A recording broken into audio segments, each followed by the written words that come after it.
Hi welcome back to my channel. ఈ రోజు కథ 7 అడుగుల పైన 9వ భాగాన్ని వినేద్దాం. లంచ్ బ్రేక్లో పద్దు తినేసి నందు దగ్గరకు వస్తుంది. పద్దు వచ్చేసరికి నందు లంచ్ బాక్స్ ముందు పెట్టుకొని తన ఎదురుగా ఉన్న క్యాబిన్లో ఉన్న హర్షని గ్లాస్ డోర్లో నుండి చూస్తూ ఉంటుంది. ఏంటే హర్ష సార్కి ఇంత పబ్లిక్గా సైట్ కొడుతున్నావు అన్న పద్దు మాటలతో తేరుకుని, ఆ అలాంటివేమీ లేదే, మామూలుగా చూస్తున్నానంతే అంటుంది తడబడుతున్నందు. ఎందుకే అంత కంగారు, తను మీ ఆయనే కదా, సైట్ కొడితే కొట్టుకో, దానికి ఎంత కంగారు పడాలా అంటూ నవ్వుతుంది పద్దు. అబ్బా ఆపవై అంటూ మళ్ళీ హర్ష వైపే చూస్తుంది నందు. కనీసం భోజనం కూడా చేయకుండా ఎవరో నీ ఆయన్ని ఎత్తుకుపోతున్నట్టు అలా చూస్తున్నావేంటే అంటుంది పద్దు అయోమయంగా. అదేం కాదే, హర్ష గారు ఇంకా తినలేదు, అలానే వర్క్ చేస్తూ కూర్చున్నారు, నాకు తినబుద్ధి కాక ఇలా కూర్చున్నాను అంటుంది నందు. అప్పుడే పెళ్ళాం బాధ్యతలు తీసుకున్నావన్నమాట. పోనీ నువ్వే వెళ్ళి తినమని చెప్పకూడదు, అలా చూడకపోతే అంటుంది పద్దు. అమ్మో నేనా, ఇంకేమైనా ఉందా, నన్ను అక్కడే మిక్సీలో వేసి రుబ్బేస్తారు, నా వల్ల కాదు. అయినా ఉండవే, అసలే టెన్షన్లో ఉన్నాను అంటుంది నందు. టెన్షనా, టెన్షన్ దేనికే అని పద్దు అంటే, ఏమీ లేదే, పెళ్ళైన ఇన్ని రోజులకి ఈరోజు నేను వంట చేశాను, సార్ తింటారో లేదో అని అంటూ మళ్ళీ హర్ష వైపే చూస్తూ ఉంటుంది. ఓ అదా నీ టెన్షను, అయినా నీ చేతి వంట ఎందుకు నచ్చదే, చూడు లొట్టలేసుకుంటూ తిని నీకు మంచి కాంప్లిమెంట్ ఇస్తారు అంటుంది పద్దు. ఈలోగా రవి హర్ష క్యాబిన్ వైపు వచ్చి, రారా తిందాం అంటాడు. నాకు కొంచెం వర్క్ ఉందిరా, నువ్వు తింటూ ఉండు, 2 minutes జాయిన్ అవుతా అంటాడు హర్ష చూపు తిప్పకుండాని. సరే అని రవి మొదలు పెడతాడు. హర్ష కూడా వర్క్ కంప్లీట్ చేసి బాక్స్ ఓపెన్ చేస్తాడు. నందుతో కూడా పద్దు కూడా హర్షాన్ని చూస్తూ ఉంటుంది. ఏయ్ మా ఆయన్ని నువ్వెందుకు చూస్తున్నావు అంటుంది నందు పద్దు వైపు చూసి సీరియస్గా. అమ్మ తల్లి, నువ్వెందుకు చూస్తున్నావో నాకు తెలియదు కానీ నేను మాత్రం ఆయన ఏమి చెప్తారా అని చూస్తున్నాను అంటుంది నందుకి దండం పెడుతూ పద్దు. సర్లే అంటూ మళ్ళీ హర్ష వైపు చూస్తుంది. హర్ష బాక్స్లో ఉన్న తనకిష్టమైన గుత్తి వంకాయ కూర చూసి మామూలుగానే తినడం స్టార్ట్ చేస్తాడు. రవి మాత్రం ఆ స్మెల్కి అబ్బా అనుకుంటూ హర్ష కర్రీ వేసుకొని తింటూ ఉంటాడు. అబ్బా ఏముందిరా, ఎప్పుడు ఈ టేస్ట్ రాలేదేంట్రా అంటూ తింటూ ఉంటాడు రవి. అవునరా, ఈరోజు కర్రీ చాలా బాగుంది, అమ్మ చేసినట్టుంది అని మొహంలో ఏ ఎక్స్ప్రెషన్ లేకుండా తింటూ ఉంటాడు. దూరం నుండి చూస్తున్న పద్దుకి వీళ్ళ మాటలు వినపడక ఎలా ఉందో అని చూస్తూ ఉంటుంది. నందు మాత్రం వెళ్ళి హాయిగా తన చైర్లో కూర్చొని బాక్స్ ఓపెన్ చేసి తింటూ ఉంటుంది. ఒసేయ్ ఏం చేస్తున్నావే, తనకి నచ్చిందో లేదో అని ఇప్పటిదాకా టెన్షన్ పడి ఇప్పుడు కూల్గా తింటున్నావే అని అడుగుతుంది పద్దు. ఆయనకి నచ్చిందే, అందుకే నేను తింటున్నాను అంటుంది నందు తింటూ. నీకెలా తెలుసు అని అడుగుతుంది పద్దు. ఎలా అంటే తనకు నచ్చనిదే ఏది చేయరు, తినడం అయినా నచ్చింది కాబట్టే ఏమీ మాట్లాడకుండా తింటున్నారు అంటుంది నందు. మరి నువ్వే చేశావు అని తెలుసుంటుందా అంటుంది పద్దు.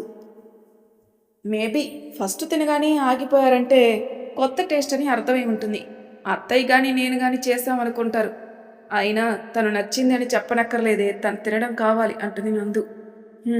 నువ్వు అర్థం కావే బాబు అంటూ పక్కనే ఉన్న చైర్లో కూర్చుంటుంది పద్దు. ఇంకేంటే హర్ష గారు నీతో మామూలుగానే ఉంటున్నారా అని అడుగుతుంది పద్దు. తినేది కాస్త ఆగి పద్దుని చూస్తూ అదేంటి అలా అడిగావు అంటుంది నందు. ఇందాక నువ్వే కదే మాట్లాడితే మిక్సీలో వేసి రుబ్బేస్తారన్నావు, అంటే ఆయన నీతో సరిగా మాట్లాడలేదా అంటుంది సూటిగా చూస్తూ. టెన్షన్లో టంగ్ స్లిప్ అయినట్టున్నాను అనుకుని. అలాంటిదేమీ లేదే, వర్క్లో ఉన్నప్పుడు వెళ్తే తిడతారని అన్నాను అంతే. పెళ్ళయ్యాక అబద్ధాలు ఆడటం కూడా నేర్చుకున్నావు అన్నమాట. నిజం చెప్పవే, నాకు కాకుండా ఇంకెవరికి చెప్పుకుంటావు అంటూ అనునయంగా అడుగుతుంది పద్దు. ఇక దాయడం ఇష్టం లేక, అవునే, ఆయనకి నన్ను పెళ్లి చేసుకోవడమే ఇష్టం లేదు, నన్నే కాదు ఎవరిని చేసుకోవడం ఇష్టం లేదు. ఆయన నాకు పెళ్లికి ముందే అన్నీ చెప్పారు, కానీ ఆయన అలా ఉంటే ఏమైపోతారని అత్తయ్య మాటకి తల వంచి అమ్మ నాన్న సంతోషాన్ని చెడగొట్టలేక ఈ పెళ్లి చేసుకున్నాను అని చెప్తుంది నందు. అవునా అంటూ ఆశ్చర్యంగా ఉంటుంది పద్దు. మళ్ళీ తనే కల్పించుకుని, పోనీలేవే, ఏదైతే అది అయ్యింది, కానీ నీకు మంచి భర్తే దొరికాడు. అవునే, హర్ష సారు చాలా మంచివారు. శ్వేత ఇంకా కొన్ని కారణాల వల్ల అలా అయిపోయాయేమో కానీ చూస్తున్నావుగా, ఒక 1 year నుండి ఆయన మనసు చాలా మంచిది. ఇక నీ ప్రేమతో నువ్వే ఆయన్ని మార్చుకోవాలి అంటుంది పద్దు. తెలుసే, ఆయన ఏంటో నీకన్నా ఎక్కువే తెలుసు, నేను దానికోసమే ఎదురు చూస్తున్నా అంటుంది నందు. ఎదురు చూస్తున్నావా, దేనికోసం అంటుంది పద్దు అయోమయంగా. ప్రేమే, ప్రేమ కోసం అంటుంది నందు. ఏంటి, ప్రేమ కోసమా? అదేమైనా వేరే ఊరు వెళ్ళిందా, వస్తుంది అని ఎదురు చూడ్డానికి అంటుంది పద్దు అర్థం కాక. అబ్బా! ఆపవే నీ కుళ్ళు జోకులు. నేను చెప్పింది నిజమే. నేను నా వాళ్ళ కోసం, హర్ష సార్ కోసం పెళ్లి చేసుకున్నానే కానీ, ఆయన మీద ప్రేమతో కాదు. అసలు నేనెప్పుడూ ఆయన్ని ఆ దృష్టిలో చూడలేదు.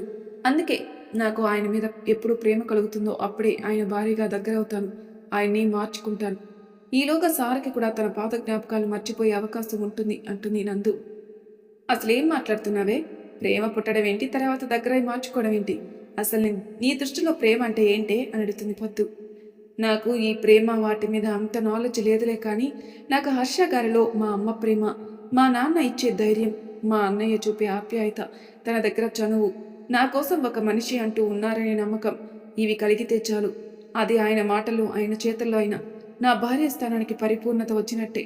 అప్పుడు తనని నేను మార్చే ప్రయత్నం సఫలమవుతుంది అని నా నమ్మకం. నందు, నువ్వేమంటున్నావో నాకు అర్థం కాలేదు కానీ, నువ్వు చెప్పినవన్నీ నాకు హర్ష గారిలో కనిపించాయి. నీ మీద ప్రేమ కూడా నాకు కనిపించింది. నువ్వే వాటిని గమనించలేదు అంటుంది పద్దు. ఏం మాట్లాడుతున్నావే? నా మీద ఆయనకున్న ప్రేమ నీకు కనిపించిందా అంటుంది అయోమయంగా నందు. అవునే, మీ నాన్నకి యాక్సిడెంట్ అయిన రోజు నువ్వు పడిపోతే నీకేమవుతుందో అనే టెన్షన్ ఆయనలో నేను చూశాను. కానీ ఆ టెన్షన్లోనే ఆయన కళ్ళల్లో నీ మీద ప్రేమ కనిపించింది. అంత టెన్షన్లో కూడా నిన్ను ఒక్కదాన్ని కారులో తీసుకుని వెళ్తే 10 మంది ఏమనుకుంటారని నన్ను కూడా నీకు తోడుగా తీసుకొచ్చారు. నువ్వు చెప్పకుండా నీ అవసరం అర్థం చేసుకున్నారు. మీ నాన్న బాధ్యత ఆయన తీసుకుని మీకు అండగా ఉన్నారు. తను మీ నాన్న దగ్గర ఉన్న నీ గురించి 10 నిమిషాలకు ఒకసారి నాకు కాల్ చేస్తూ ఉన్నారు. నువ్వు లేచి ఏడుస్తుంటే నీ కన్నీళ్లు చూసి ఆయన కళ్ళలో నీళ్లు తిరిగాయి. అమ్మగా మారి నీకు ప్రేమగా గోరుముద్దలు పెట్టి నాన్నలా నీకు ధైర్యాన్నిచ్చారు. మీ అన్నలా నీ బాధ అర్థం చేసుకుని ఆప్యాయంగా నేను దగ్గరకు తీసుకుని నిన్ను ఓదార్చారు. నీ ప్రతి విషయంలోనూ నీకు నేనున్నాను అనే నమ్మకాన్ని ఇచ్చారు. అంతకన్నా మించి నీకు ఒక మంచి ఫ్రెండ్ అయ్యారు. తన తల్లిదండ్రులు కూడా చెప్పుకొని విషయాలు ఆఖరికి తన ప్రేమ విషయం కూడా నీకే చెప్పుకున్నారు అంటే ఆయనకి నువ్వు ఒక తల్లిలా తన మనిషిలా కూడా కనిపించావు. ఇదంతా ఒక ఎంప్లాయ్ అనే లేదా ఫ్రెండ్ అనో చేశారు అనుకుందామంటే మీకోసం అంత ఇంపార్టెంట్ ప్రాజెక్ట్ని కూడా వదిలేసి హాస్పిటల్లోనే 2 రోజులు ఉండిపోతారా? నాకు తెలిసి ఆయన కూడా నిన్ను ప్రేమించారు. బట్ ఆ విషయం ఆయనకే తెలియదు. కారణం శ్వేత. తన్ని ప్రేమిస్తున్నాను అనుకుంటున్నారు కానీ నిన్ను ప్రేమిస్తున్న విషయం ఆయనకు అర్థం కాక అభిప్రాయాలు కలిసిన అమ్మాయిది ప్రేమ అనుకుంటున్నారు. ఆలోచించుకున్నందు నువ్వు తప్పు చేయలేదని నిరూపించుకో. ఆయనకి నీ మీదున్న ప్రేమని బయటపెట్టు. నీకు ఆయన మీదున్న ప్రేమని గ్రహించు. ఇంతకన్నా నేనేమి చెప్పను అంటూ అక్కడి నుండి వెళ్ళిపోతుంది పద్దు. పద్దు మాటలు విన్న నందు నించున్న చోటే కూర్చునిపోయి అసలు ఏమైందో అర్థం కాక పద్దు చెప్పిన విషయాలు మళ్ళీ మళ్ళీ జ్ఞాపకం చేసుకుని జరిగిన విషయాల్ని పోల్చుకుంటూ ఆలోచిస్తూ ఉండిపోతుంది. నందు తనలోని తాను ఆలోచించుకోవడం మొదలుపెట్టింది. ఏంటి పద్దు చెప్పింది అదంతా నిజమేనా? నిజంగానే హర్ష గారు నన్ను ప్రేమిస్తున్నారా? అది ఆయనకి తెలియట్లేదా? ఏంటో ఇది, ఏదేదో వాగేసిపోయింది. ఇప్పుడు ఇక్కడ నా బుర్ర బద్దలైపోతుంది. ఒకవేళ అదా చెప్పింది నిజమేనా? అయినా అదంతా నాకు అనవసరం. నాకు కావాల్సింది ఆయన సంతోషం. దానికోసమేగా నేను పెళ్లి చేసుకుంది. ఒకవేళ నేను నా ప్రేమే ఆయన సంతోషమైతే ఖచ్చితంగా అది జరుగుతుంది. అవును, నేను ఆయనలో కొంచెం మార్పు గమనించాను. పెళ్లికి ముందు మొహంలో ఎప్పుడు ఏ ఎక్స్ప్రెషన్ ఉండేదే కాదు. ఈ మధ్యనే కొంచెం నవ్వడం నేర్చుకున్నారు. అది కూడా నేను వచ్చిన దగ్గర నుండే అని రవి ఇంకా అత్తయ్య అన్నారు. అయితే ఇక నా ప్రేమను ఆయనకి చూపిస్తా. కొద్ది రోజుల్లో హర్ష గారిని ఇంతకు ముందు హర్షలాగా మారుస్తాను. ఇలా నందు ఆలోచనలు సాగిపోతున్నాయి. ఇంతలో తనని ఎవరో కదిపినట్టు అనిపించి పక్కన చూసేసరికి తననే పిలుస్తూ ఉన్నాడు రవి. రవిని చూసి ఏంటి అన్నట్టు మొహం పెట్టింది నందు. ఏంటమ్మా, ఏ దేశం బోర్డర్ వరకు వెళ్ళావు అని అడిగాడు రవి. అర్థం కాక చూస్తున్న నందుని చూసి అదే ఆలోచిస్తూ ఏ దేశం వరకు వెళ్ళావా అని. ఇందాకటి నుండి పిలుస్తూనే ఉన్నాను, పలకట్లేదు. అంతగా ఏం చించేస్తున్నావు ఏంటి అంటాడు రవి. అదా అనేదో అనబోతూ మళ్ళీ ఏదో గుర్తుకొచ్చి హ్యాపీ బర్త్డే అన్నయ్య అంటుంది నందు రవి చేతిని ఊపేస్తూ. పర్లేదు, గుర్తుందన్నమాట. ఓకే, థ్యాంక్ యూ అంటాడు రవి. అదేంటి అలా అంటావు? నీకోసం గిఫ్ట్ కూడా తెచ్చా చూడు అంటుంది తన కోసం తెచ్చిన వాచ్ బాక్స్ని తన బ్యాగ్లో నుండి బయటకు తీసి చూపిస్తూ. అది ఓపెన్ చేసి చూసిన రవి చాలా ఎక్సైట్ అవుతూ థ్యాంక్ యూ సో మచ్ రా అంటాడు నందుని చూసి. ఒక స్మైల్ ఇస్తుంది నందు. అయితే వాడికి నువ్వే చెప్పావా నా బర్త్డే అని అంటాడు రవి. ఆయనకా? నేనా? నాతో సరిగా మాట్లాడరు. మళ్ళీ నీ బర్త్డే గురించి చెప్పడం ఒకటా అంటూ నిట్టూరుస్తుంది నందు. సరేలే, ఆ విషయం వదిలేలే కానీ ఈరోజు నైట్ డిన్నర్కి రెస్టారెంట్కి వెళ్తున్నాం, ప్రిపేర్ అవ్వు, వర్క్ త్వరగా కంప్లీట్ చేసుకో అంటాడు రవి. ఏంటి, డిన్నర్కి బయటకా? అమ్మో, ఆయన ఏమంటారో వద్దులే రవి అంటుంది నందు భయంగా. అబ్బో, మొగుడంటే చాలానే భయం ఉందిలే, కానీ నేను ఆల్రెడీ వాడిని అడిగాను, వాడు ఓకే అన్నాకే నీకు చెప్తున్నాను అంటాడు రవి. ఓహో, అప్పుడే పర్మిషన్ తీసుకున్నావన్నమాట. బాగా ప్లాన్డ్గా ఉన్నట్టున్నావుగా అంటుంది నందు. "హ్మ్, ఏం చేస్తాం, మిమ్మల్ని సెట్ చేస్తా కానీ నా పని అవ్వదు. అదేమో నన్ను పీక్కు తింటుంది. ఏం చేయను మరి. లారీ టైర్ కింద పడ్డ నిమ్మకాయలా అయిపోయింది నా బతుకు" అనుకుంటూ ఉంటాడు రవి. నందు తన మొహం మీద చిటికలు వేయడంతో తేరుకుని, సరే, వర్క్ త్వరగా కంప్లీట్ చేయి సరేనా అని అనేసి వెళ్తూ మళ్ళీ వెనక్కొచ్చి, నువ్వు లోన్లీగా ఫీల్ అవుతావేమో, మీ ఫ్రెండ్ అదే పద్మిని, తను కూడా రమ్మను, నీకు తోడుగా ఉంటుంది అనేసి వెళ్ళిపోయాడు. మళ్ళీ తన క్యాబిన్కి వెళ్ళి అదే వ్యక్తికి డన్ అని మెసేజ్ చేస్తాడు రవి.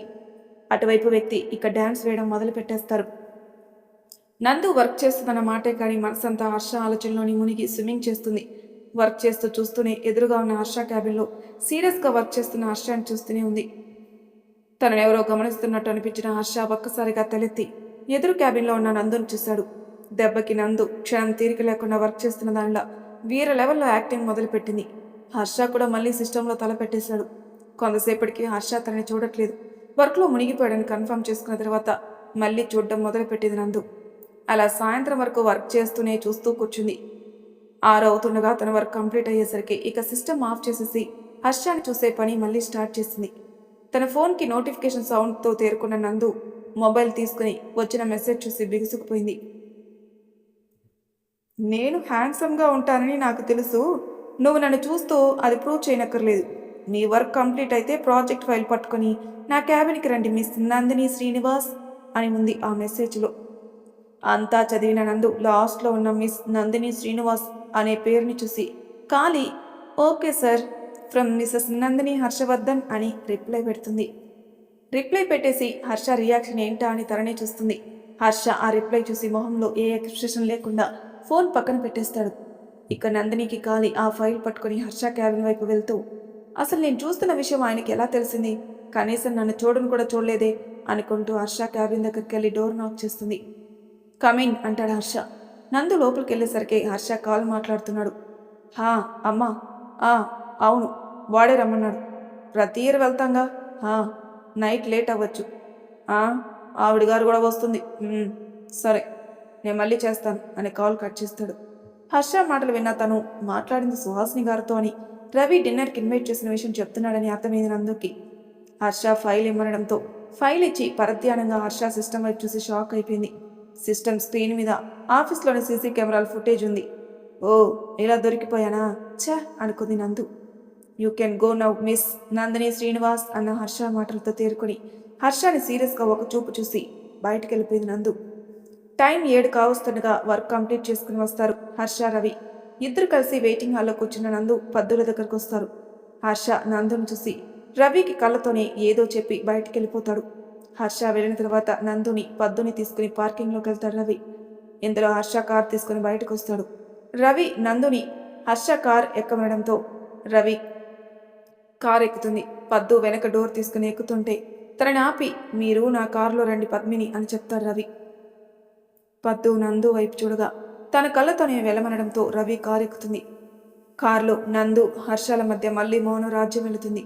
ఇక ఇలా కాదు, ఈయనతో ఎలా అయినా మాట్లాడించుకోవాలి, కనీసం తిట్టించుకోవాలని ఫిక్స్ అయ్యి ఏం చేయాలని ఆలోచిస్తూ, ఏదైతే అదయ్యింది, మనమే మాట్లాడదాం అని హర్ష గారు అని పిలుస్తుంది నందు. వినిపించినట్టు పట్టించుకోకుండా కార్ డ్రైవ్ చేస్తున్నాడు హర్ష. చూడు ఎలా నటిస్తున్నారు అనుకుని ఈసారి మళ్ళీ హర్ష గారు అని కొంచెం గట్టిగానే పిలుస్తుంది. ఏంటి అలా అరుస్తున్నావు, నాకేమైనా చౌడా, పక్కనే కదా ఉన్నాను, మెల్లిగా పిలవేవా అంటాడు హర్ష సీరియస్గా నందు వైపు చూడుకున్నానే. నేను అరుస్తున్నానా? ఏం చేస్తాం, తప్పదు అనుకుని సారీ ఫ్లోలో అరిచేసినట్టున్నాను అంటుంది. ఫ్లోలోనా? అంత ఫ్లోలో అరవడానికి ఇక్కడ ఏమైనా స్పీచ్ ఇస్తున్నానా అని అడుగుతాడు హర్ష. అబ్బా, ఇలా తిక్కగా మాట్లాడుతున్నావేంటయ్యా స్వామి అనుకుంటూ, లేదు సార్, ఇంతకీ అత్తయ్య గారికి చెప్పారా మనం బయటకు వెళ్తున్నామని అడుగుతుంది నందు. నీకు బ్రెయినే అనుకున్నాను, చెవులు కూడా సరిగా పనిచేయవా? ఇందాక నువ్వు వచ్చినప్పుడేగా అమ్మతో మాట్లాడాను అంటాడు హర్ష. దొరికారు, ఇప్పుడు చెప్తా మీ పని అనుకుని. అంటే సార్, అది ఇందాక మీ క్యాబిన్లోకి వచ్చింది మిస్సెస్ నందిని హర్షవర్ధన్గా కాదు కదా సార్, మిస్ నందిని శ్రీనివాస్గా కదా, అందుకే మీ పర్సనల్ విషయాలు ఏవి అవి పెద్దగా వినిపించుకోలేదు అంటుంది నందు. అబ్బో అనుకుని ఫేస్కి సీరియస్నెస్ యాడ్ చేసి, తమరప్పటికీ అఫ్కోర్స్ ఎప్పటికీ మిసెస్ నందిని హర్షార్థం కాలేరు నందిని. ఇప్పుడు నేను నీకు ఆన్సర్ చెప్పింది కేవలం మా అమ్మ కోడలుగా మాత్రమే అంటాడు హర్ష. అబ్బో వాళ్ళమ్మ కోడలంట, మరి ఈయన గారికి ఏమవుతుందో ఆ కోడలు అని మనసులో అనుకుంటూ పొరపాటున బయటకు అనేసింది. అది విన్న హర్ష కోపంగా, మా అమ్మకి కోడలైతే నాకు అత్త కూతురు అవుతుందేమో కానీ భార్య ఎప్పటికీ కాదు అంటాడు. అప్పుడు అర్థమవుతుంది నందుకి తను బయటికి అనేసిందని. హర్ష మాటకి బాధపడినా ఇంతసేపు తనతో మాట్లాడినందుకు హ్యాపీగా ఫీల్ అవుతుంది. ఎందుకంటే పెళ్ళయ్యాక నందుతో ఎక్కువసేపు మాట్లాడడం అదే మొదటిసారి. అందులోనూ తనని మరదలు అన్నాడు. పోన్లే, భారీగా మాట్లాడే ఛాన్స్ ఇవ్వకపోయినా మరదలుగా మాట్లాడే అవకాశం తీసుకోమని అన్నాడు అనుకుంటుంది. మళ్ళీ హర్షాన్ని కదిపితే ఈసారి బడిత పూజ చేస్తాడని భయపడి బోర్ కొట్టి సాంగ్స్ ఆన్ చేస్తుంది. వస్తున్న పాటలను వింటూ హర్షాన్ని చూస్తుంది నందు. హర్ష ఆ పాటను విని వెంటనే సాంగ్స్ ఆఫ్ చేసేస్తాడు. నందు నవ్వుకుంటుంది. అలా ఇద్దరు మళ్ళీ మౌన పోరాటం మొదలుపెట్టి చివరికి రెస్టారెంట్కి చేరుకుంటారు.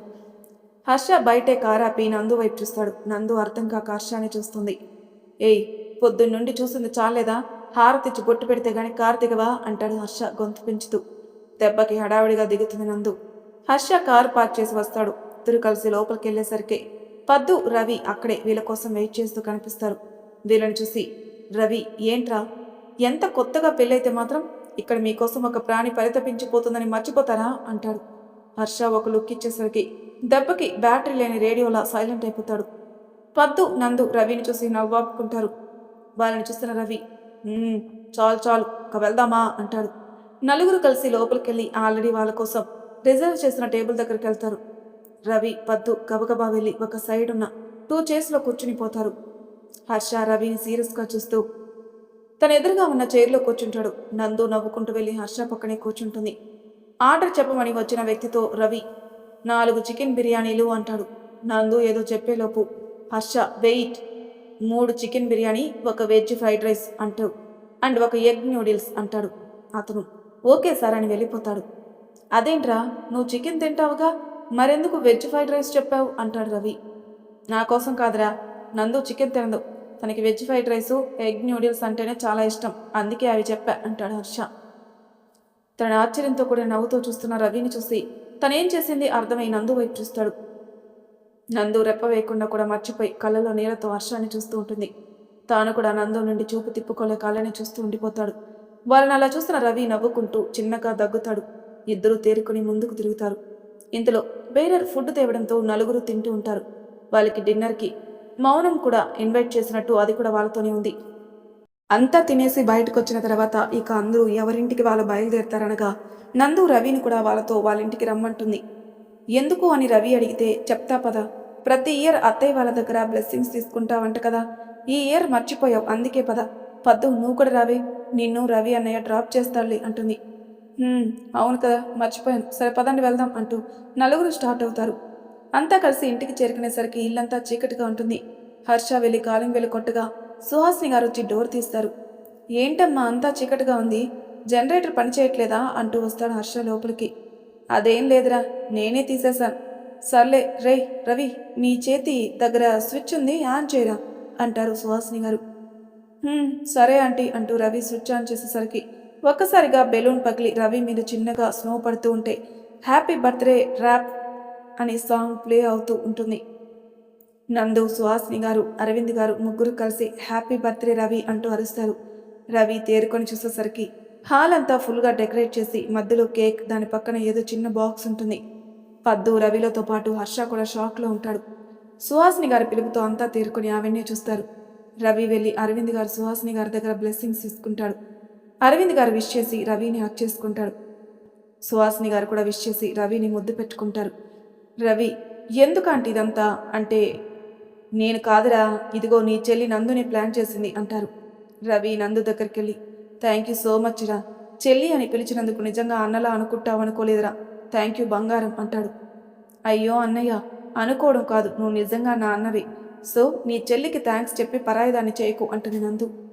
లేదురా, ఒక అనాథలా మిగిలిపోవాల్సిన నాకు ఆ దేవుడు ఒక మంచి స్నేహితుడితో పాటు తన కుటుంబాన్ని నా కుటుంబంగా మార్చాడు.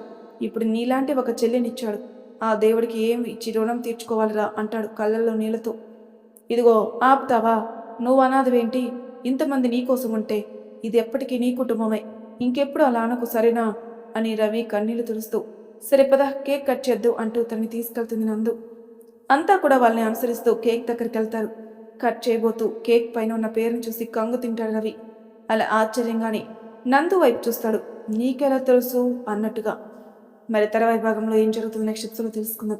అంతవరకు నా ఛానల్ సబ్స్క్రైబ్ చేయని వాళ్ళు ప్లీజ్ సబ్స్క్రైబ్ చేసుకోండి. లైక్ చేసి షేర్ చేయండి. మీ అభిప్రాయాలు కామెంట్ రూపంలో తెలియజేయండి. Thank you for listening.